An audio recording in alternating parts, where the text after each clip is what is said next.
Bien, en este video te hablaremos de la integridad referencial. Soy la maestra Guadalupe Brizuela del área de Tecnologías de la Información. ¿Qué entendemos por integridad referencial en MySQL? A partir de la versión 4, estamos hablando de que se soportan 5 tipos de tablas: el tipo MySAM, ISAM, HEAP, BDB e InnoDB. Estas dos últimas son tablas transaccionales, es decir, tienen soporte para transacciones, definición de claves foráneas, por lo que se nos permite definir reglas o restricciones que garanticen la integridad de los registros. Ya habíamos hablado de esta integridad. A partir de esta versión 4, se han mejorado o se han agregado la tabla, el tipo de dato de tabla INOD a la lista de tipos de tablas soportados. Para darnos cuenta, si nosotros tenemos activado el tipo de dato de tabla, el tipo de tabla InnoDB, podemos hacer uso de la siguiente instrucción o comando.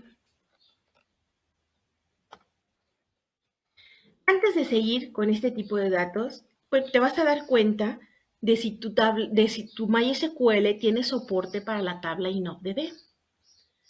Y entonces ver si podemos hacer uso de estas restricciones. Pero antes de eso tenemos que hablar de qué es una llave candidata o una clave candidata. Es aquella que pudiera ser una clave principal, aún sin serlo, pero pudiera llegar a serlo porque contiene valores que no se repiten, son únicos, porque debe estar exigida, es decir, no está permitido que sean valores nulos.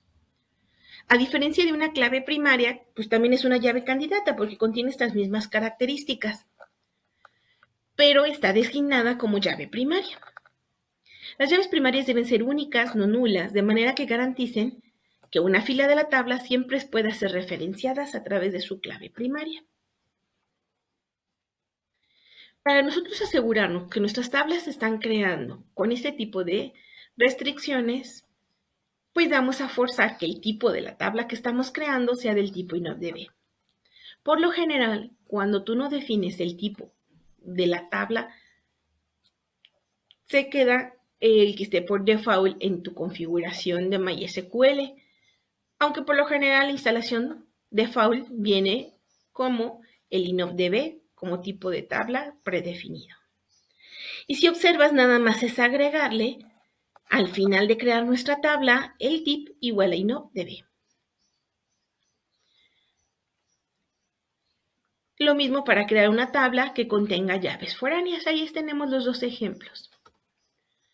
Pero ¿cómo puedo eliminar registros que contengan claves foráneas? En videos pasados comentábamos que no era posible porque se perdía la integridad precisamente de nuestras tablas, en donde no era posible que hicieras una factura de productos que no existían en un almacén. Imagínate, tú tienes una factura de productos del almacén y borras el producto, entonces tu tabla queda desprotegida o queda sin esa referencia o esa relación. Para asegurarnos, podemos hacer uso del onDelete Restrict, onDelete No Action, onDelete Set Default, onDelete Cascade, onDelete Set Null. ¿Y cómo podemos hacer uso de estos? Veamos un ejemplo de una eliminación en cascada. Si tú observas, aquí tengo la tabla clientes y hago un select. Tengo 3 clientes. Tengo a Juan Penas, a Pepe el Toro y a Pepe Pecas. Si hago una consulta a mi tabla de ventas, en donde tengo ID de factura, ID de cliente y cantidad, estoy viendo que en mi factura 1 está hecha a nombre de Juan Penas, que es el cliente 1 y que compró 23. Ahorita no nos preocupemos por ver 23, que solo enfoquémonos en la parte de la factura con cliente.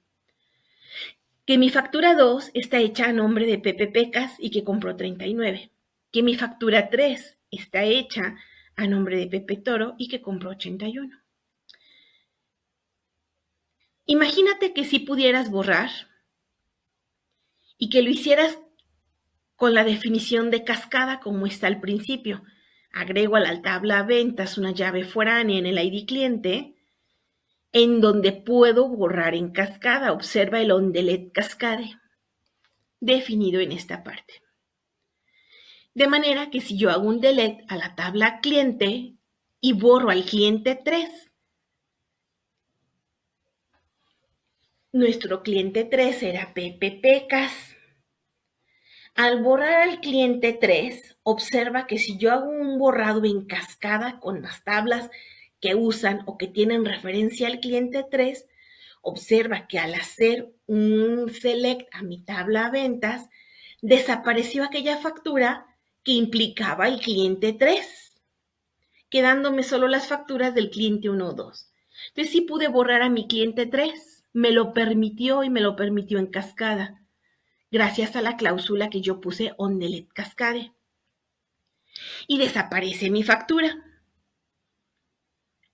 De modo que si yo hago un select a la tabla cliente, solo contengo a Juan Penas y Pepe el Toro. Entonces, si observas, pude hacer una eliminación y esta conservó la integridad de mis datos, eliminando todas aquellas facturas que pertenecían a este cliente también. De la misma forma puedo hacer para la actualización de registros con claves foráneas, es decir, actualizar mis datos. Lo puedo hacer on update cascada, on update set null, on update restrict. Veamos cómo podríamos modificar nuestra tabla a través de un alter table a la tabla ventas, en donde borré la llave foránea que anteriormente tenía permitida.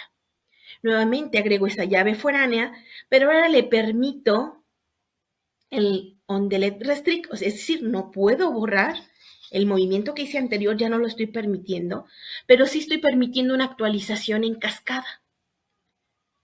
Ya no voy a poder borrar como lo hice en mi ejemplo anterior porque lo estoy restringiendo, pero sí voy a poder actualizar mis datos en cascada sin que mi base de datos pierda integridad. Y aquí está mi ejemplo. Me voy a mi tabla ventas. Observa que tengo una venta 1 con la factura 1 y la venta con la factura 3. Que la venta con la factura 1 le pertenece al cliente 1. Que la venta con la factura 3 le pertenece al cliente 2. Estoy haciendo una actualización en donde ahora mi cliente que tenía la clave 1 va a tener la clave 10. Y esto va a ser posible sin afectar mi tabla de ventas, ya que tengo un update en cascada. Y si tú observas nuevamente mi tabla ventas, ahora mi factura, que era la factura 1, ya le pertenece al cliente 10, porque hice una actualización que mi cliente 1 fuera mi cliente 10. En estos casos se está conservando la integridad en mi base de datos. Lo único que cambió fue la clave del cliente.